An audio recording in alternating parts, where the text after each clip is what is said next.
Eh bien salut les amis, c'est Kermendo et on se retrouve aujourd'hui pour un nouvel épisode de Nintendo Labo qui sera probablement le dernier. Deux choses. Déjà, premièrement, oui, on n'a pas fait tout ce qu'il y avait autour du robot. Mais le robot, je vais être tout à fait honnête avec vous, je suis pas totalement fan du robot. Après, je peux pas dire que je regrette l'achat du robot parce que en fait, on a joué ensemble au robot, enfin, et puis on a construit le robot en live ensemble et ça a été des bons moments, j'ai bien aimé tout ça. Ce qu'il y a, c'est juste que moi je suis pas fan du robot. Je suis vraiment, je trouve que les mini-jeux qu'il y a pour le robot sont vraiment, ils auraient pu faire une vraie aventure ou quelque chose et là je trouve que c'est vraiment trop bateau, je trouve pour le coup. Donc si je pourrais être totalement honnête avec vous, eh bien, je vous recommande pas l'achat du robot. Le robot, à moins que vous soyez fan de robots, fan de construction, dans ce cas-là, oui, ça c'est pour vous. Mais sinon, si vous aimez un peu les Nintendo Labo, que vous avez fait le multikit et que vous n'êtes pas sûr, je pense que le robot est pas fait pour vous. Par contre, je maintiens mon avis. Le multikit, j'ai adoré. Le multikit, c'est trop bien. Moi, j'aime pas le piano, ça vous le savez, mais j'aime pas un truc sur les 5. Donc non, c'est pas grave, le multikit par contre j'ai trouvé vraiment cool. Donc ça, je regrette pas du tout ni d'avoir fait des vidéos, ni de l'avoir acheté, ni d'avoir... Enfin non, je vous le recommande le multikit. Ça, je pense que chacun d'entre vous peut y trouver son bonheur. Et si vous êtes une famille, en plus, il peut y avoir des choses que certains membres de la famille aiment et d'autres que d'autres membres de la famille aiment, etc. Donc non, franchement, le multikit il est pas mal. Je le recommande, mais pas le robot. Voilà. Pour être totalement honnête avec vous, pour être totalement franc, parce que je suis pas payé par Nintendo, hein, j'ai pas reçu les produits par Nintendo, donc je peux être totalement honnête. Après, moi je pense que donc on aura fait le tour là de Nintendo Labo, on aura fait le tour d'à peu près tous les trucs qu'il y a à présenter. C'est pour ça que moi je continuerai de jouer sur mon multikit de mon côté, mais je vous ferai pas d'autres vidéos parce qu'il n'y a plus rien à découvrir. Mais, enfin si, il y a plein de choses à découvrir, il y a le garage, etc. Mais le garage, c'est trop compliqué pour moi, je veux pas vous faire le garage, je suis nul. Enfin non, enfin j'ai fait de la programmation avant, mais c'est pas ça, c'est que je suis pas créatif, donc je peux pas faire un truc pareil. Mais dans tous les cas, on reviendra sûrement sur Nintendo Labo parce que je pense, enfin, si Nintendo Labo a été un succès, ça j'en sais rien. Mais si Nintendo Labo s'est bien vendu, je sais pas, ça, c'est les semaines et les mois qui viendront qui nous le diront, Nintendo sortira d'autres Nintendo Labo. Enfin, je ne travaille pas chez Nintendo, j'ai pas de sources chez Nintendo qui me l'ont dit, c'est pas des fuites, mais je pense qu'on est presque tous sûrs que un Nintendo Labo 3, 4, 5, il va y en avoir. Parce que en plus, je sais pas si vous vous souvenez, mais certains d'entre vous me l'ont déjà dit, déjà dans le live et dans les commentaires des vidéos, dans la vidéo de présentation de Nintendo Labo que je vous avais fait, celle sur la réaction là du live, enfin pas du live mais du mini Nintendo Direct ou je sais pas quoi de présentation de Nintendo Labo, on a vu des Toy-Con qu'on n'a pas dans le multikit. Je sais pas si vous vous souvenez, il y avait une cocotte, enfin un poulet ou une cocotte, je sais pas trop, et il y avait un appareil photo, entre autres. Il y en a peut-être d'autres, mais je m'en souviens plus. Et donc oui, effectivement, tu peux construire les Toy-Con que tu veux, grâce au garage, mais la cocotte et l'appareil photo avaient l'air sacrément officiel selon moi. Donc, je pense, je ne sais pas, hein, comme je vous dis, je travaille pas chez Nintendo, mais je pense qu'il y aura un Nintendo Labo 3 dans lequel il y aura sûrement la cocotte et l'appareil photo et d'autres peut-être, ça on sait pas, on verra bien. Donc dans ce cas là, quand ils sortiront, je pense que je vous ferai à nouveau des vidéos. Mais là on va terminer donc sur le multikit aujourd'hui avec notre piano qui est toujours là. J'ai quelques trucs à vous dire en plus sur le piano. Déjà, on va aller donc dans jouer. Et le piano, il y a un truc que je vous avais pas montré, c'était le studio. Le studio, on n'y était pas du tout allé la dernière fois. Donc voilà, faut qu'on aille y faire un tour. Quand vous utilisez la baguette Toy-Con, ouais, c'est ça. Ah oui, mais si, mais ça, je l'ai fait. Regardez, je l'ai monté, c'est ça. C'est une baguette. Ah oui, c'est vrai, faut mettre le Toy-Con dedans. C'est une baguette. Comment ça s'appelle? La baguette du chef d'orchestre. Ça s'appelle peut-être la baguette du chef d'orchestre. Non, il doit y avoir un nom, mais je ne le connais pas. Bon, les amis, en tout cas, n'hésitez pas à lâcher plein de pouces bleus pour ce dernier épisode si cette série vous a plu. Ça me ferait super plaisir. Et donc ça, voilà, c'est le studio. Et donc sur le studio, bon, on peut jouer du piano, hein, normal. Je pense que ça, on s'en doute. Oh, j'ai une caisse qui s'est déboîtée, ouais, c'est bon.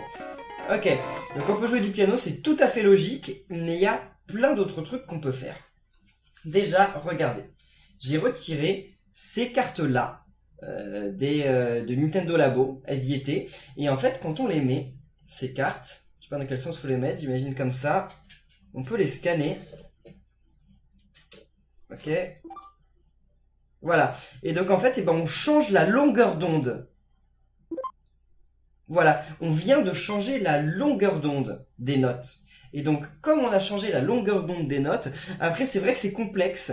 Je peux pas vous expliquer tout le fonctionnement. Déjà parce que je suis pas un physicien, je suis pas un musicien, je connais pas exactement le principe. Mais ce qu'il y a, c'est que... Ah mais non, on va appeler rien du tout vu qu'il y a rien. Mais les longueurs d'onde, en fait, eh ben, ça détermine le son des notes. Et c'est en fait ce qui différencie par exemple un piano d'un violon, d'un orgue, d'une flûte, etc. Et donc là, regardez. On est d'accord que quand je joue les notes là, eh ben c'est plus les notes d'un piano. Ça ressemble plus d'ailleurs à je ne sais pas quoi. On dirait une espèce d'orgue, je sais pas trop comment. Mais après on peut régler, parce qu'on peut régler le volume. Oui mais le volume on va pas le régler, il est très bien comme ça. On peut je sais pas ce que c'est ça. C'est... On a l'air d'être plus près d'un orgue là quand même. Ici je vais au minimum. D'accord, donc l'enve, je sais pas quoi, je sais pas ce que c'est, mais on vient de le régler. Et donc si on fait le troisième c'est pour la réverbération des notes. Et pareil, on peut personnaliser à fond. Regardez, ça affiche même la longueur d'onde sur le côté, à droite, pour que vous sachiez exactement ce qui se passe. C'est ça une onde, c'est ce que vous voyez à droite, là, le truc qui gigote, en dessous du moins et plus du menu. Donc, en fait, j'avoue que c'est assez complexe, mais justement c'est complexe parce que c'est puissant. Ça fait que potentiellement, vous pouvez réaliser, enfin imiter, pas à 100%, mais vous pouvez vous rapprocher de quasiment tous les instruments qui existent au monde. On a un piano, mais ce piano, eh ben, il peut finalement, quand on modifie, faire le même do qu'un violon, qu'une clarinette, qu'un xylophone, qu'une flûte, qu'un orgue. Et ça, pour ça, il faut connaître les longueurs d'onde, les paramètres de réverbération, etc. des notes. Donc ça paraît un peu... peut-être pas intéressant ce que je dis, mais c'est super puissant. Je trouve ça vraiment, vraiment super puissant. Après, comme ils le disent, non. On ne peut pas faire à 100% le son d'un violon. Il n'y a rien de...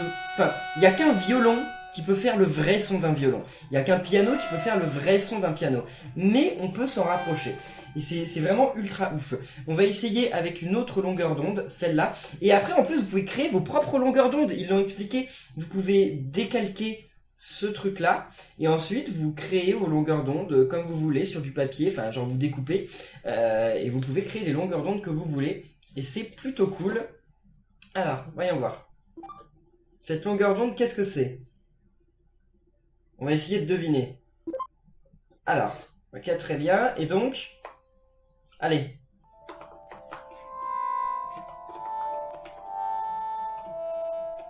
C'est pas pour essayer de faire un...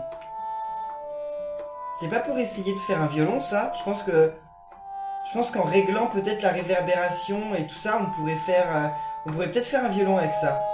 Je sais pas du tout. On va essayer avec celui-là. Celui-là, c'est le plus bizarre, mais on va le réutiliser après. Vous allez voir, on va le réutiliser. Il ressemble à un poisson, c'est pas pour rien. Mais justement, vous pouvez faire ce que vous voulez. Hein. Ça peut être loufoque, c'est pas grave. Vous pouvez écrire, par exemple, Mario en découpage. Hein. Vous pouvez écrire Kirby si vous voulez et voir quel son ça fait. Je l'ai pas fait, tiens, j'aurais dû. Peut-être une autre fois. Et alors ça... Je sais pas trop à quel instrument ça ressemble. Je ne sais pas. Je ne sais pas. Il y a un autre truc qui est cool. Ah, mais on n'a pas essayé celle-là. Il y en avait une autre. Tiens, mais si, on l'a essayé au début, non ? Si, on l'a essayé au début. Et si j'en mets une pleine ? Genre une qui ressemble à rien du tout. Genre une onde plane. Qu'est-ce que ça fait une onde plane comme ça ? Vas-y, génère ton son. Son généré. Ah, mais je l'ai bougé entre-temps. Oh, c'est pas grave. Ah !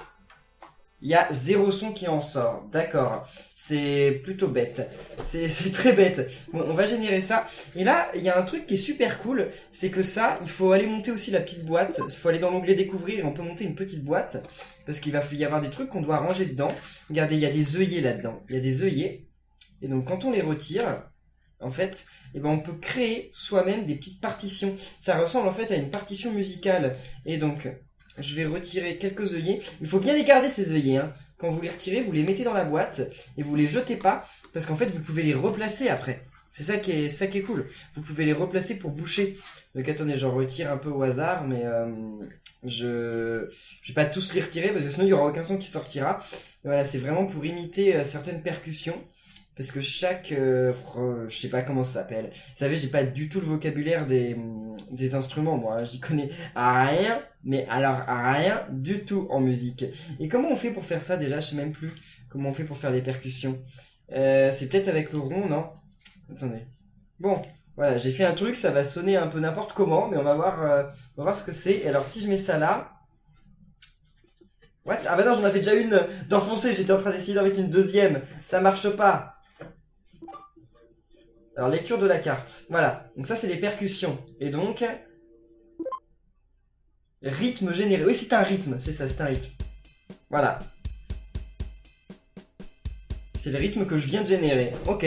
Et donc, en replaçant les trucs, eh ben, on peut faire des rythmes différents. Et c'est là qu'entre en jeu ceci.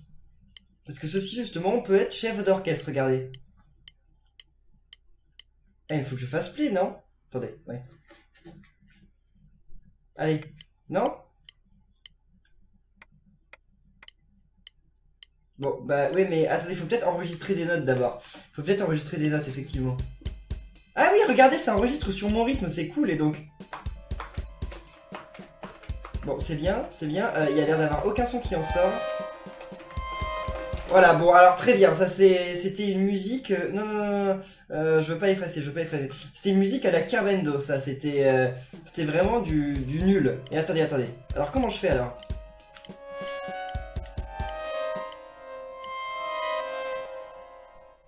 Quelle cacophonie! Attendez.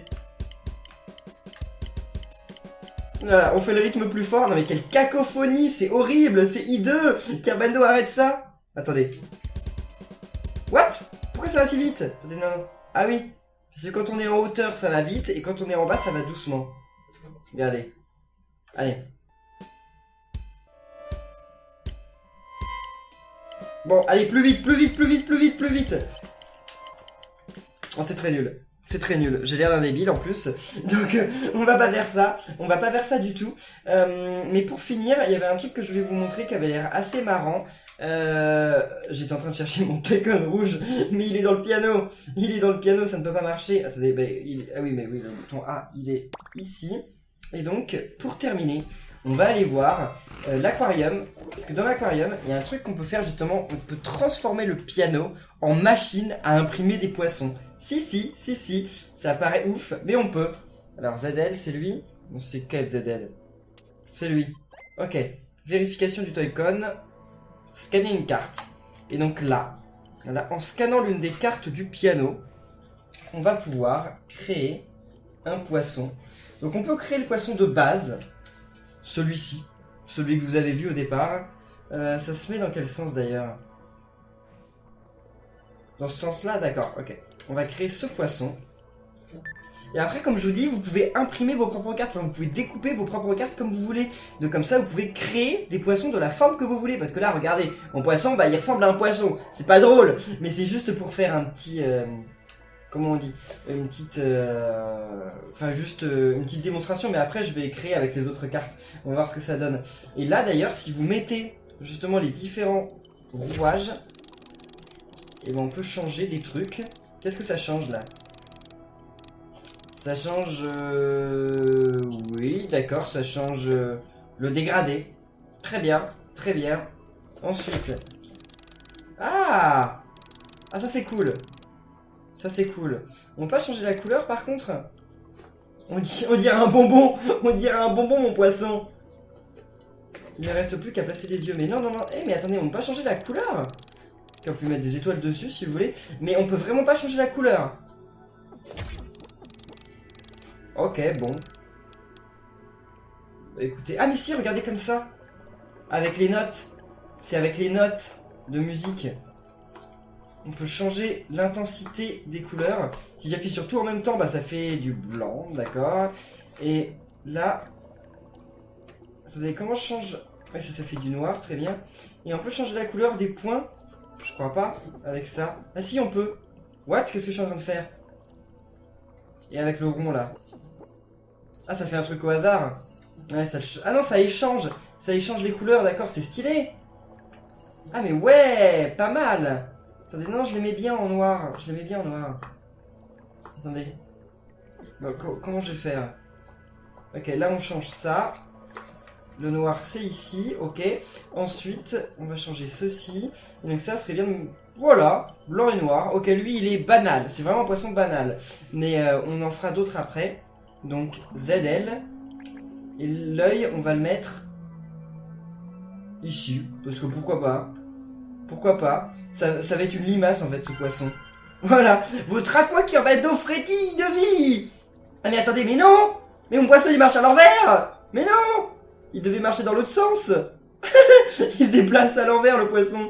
Il a ses yeux qui sont pas au bon endroit. Bon, on va essayer de créer un poisson avec... Ah tiens, avec ça. Je suis pas sûr qu'on puisse avec ça. Bon, ça m'étonnerait. On va voir, mais ça m'étonnerait beaucoup. Essayons. Ce qui est dommage, c'est que ces poissons, on peut pas les pêcher d'après ce que j'ai compris. Ils restent à l'aquarium. On peut pas les pêcher. Création réussie. Ah. D'accord. Non. C'est ça mon poisson. Mais le pauvre, il est en train de dire tuez-moi. Le pauvre, il est trop moche. Il est trop moche. Regardez. Mon Dieu, c'est quoi ce poisson? Ouais. Vas-y. Bon bah voilà, on a mon poisson. Je vais mettre où son œil? Je vais mettre son œil ici en gros. Wow. Votre aquacarbedo à nageoire frétille de vie. Ah là il est parti dans le bon sens, mais il est tout fin. Il est tout maigre ce poisson. Et ça supprime mon autre poisson ou pas? Ah non, mon autre poisson il reste là. Il est toujours là, à droite. Enfin je crois hein. Ah c'est cool, par contre on voit pas beaucoup le poisson que je viens de créer. Ah si, il arrive là. Ah là là là là, il est trop moche. Il est trop moche. Le pauvre, je le plains.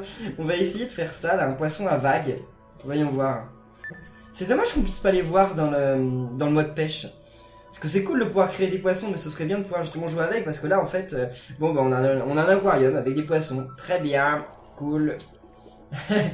Là, ce poisson, je sais pas dans quel sens il va partir après. Ça va être plutôt bizarre, on va lui mettre des étoiles, tiens. C'est ici les étoiles? Non, c'était pas les étoiles. Ah, c'était quoi le premier déjà? Ah, le premier c'était le dégradé. On va pas mettre le dégradé. On dirait un nœud papillon là. Ah, c'est un nœud papillon mon poisson. Allez, en... non. Quelle couleur? Comme ça c'est bien, tiens. Mais il paraît absolument pas réaliste mon poisson. Jamais on a vu des poissons ressembler à ça. Mais bon, pourquoi pas. Alors, c'est par où l'avant? Donc l'avant c'était par là, c'est ça? On va lui mettre un œil de taille raisonnable. Voilà, très bien. Pichi, Kirbendo, frétille de vie. Eh mais il est énorme pour moi en plus, mais comment il fait pour nager? Mon Dieu. Bon, alors, on va terminer en faisant ce poisson là. Attendez, donc si je me souviens bien, l'œil est censé être par là, donc il vaut mieux qu'il soit dans ce sens-là. Ouais, ça va être une flèche ce poisson. Allez, vas-y, scanne-nous ce poisson. Allez. Ok, lui il va ressembler plus à quelque chose de... Ouais, si c'est possible. Bon, c'est vrai qu'il est tout fin à un endroit, donc ça c'est pas très logique, mais il ressemble quand même à quelque chose qui est possible. Bah, c'est envisageable ça. Voyons, on va le faire en dégradé lui. Ah, c'est beau ça, hein. Ça c'est beau hein. Là c'est beau. Après faut gérer les couleurs. Mais là c'est quand même plutôt joli. En rouge. Mais on a déjà un rouge. Non, on vient pas de le faire en rouge. On n'a pas de bleu aussi. On n'a pas de vert je crois. Ok. Ah non non non non. Voyons voir. Ah ouais, vert et jaune là il est brillant. On dirait de l'or ce poisson. Ah il est cool.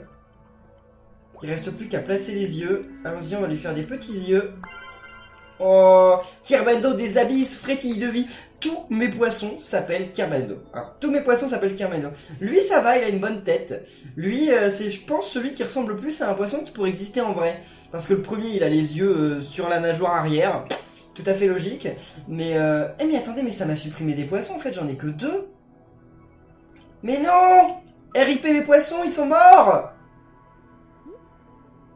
Napoléon, Macro, Dorade japonaise, Macro, Kirbendo des abysses, Pichi Kirbendo. Ah non, Kirbendo la nageoire, il est toujours là. Ah le pauvre. Je sais pas comment il fait pour nager, mais lui c'est une crevette. En fait, le poisson c'est une micro-crevette. Et le premier... Ah, l'Aqua Kirbendo, il est là. On peut pas le modifier parce que le pauvre il me fait pitié avec ses yeux qui sont derrière. Il peut pas voir où il va. C'est nul. Non mais je crois que c'est celui que je préfère, non? Je l'aime bien aussi. Oh, lui, il est Mimi. Dites lequel vous préférez, les amis, dans les commentaires. Le Kirbendo des abysses, le Pichi Kirbendo, le Kirbendo à nageoire ou l'Aqua Kirbendo. Allez, c'est les votes, là. Dites-le dans les commentaires. En tout cas, eh bien, nous, on va en rester là, je pense, pour cette vidéo de Nintendo Labo, cette série. Même si, comme je vous dis, la série, elle n'est pas terminée, parce que, bah, on va se retrouver de toute façon quand il y aura les prochains Nintendo Labo qui sortiront, s'ils sortent un jour.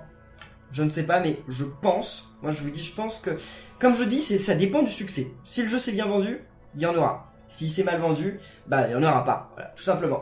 Donc j'espère que cette série vous aura plu. De bout en bout, il y a eu des épisodes différents sur plein de trucs à chaque fois qui ont changé de thème.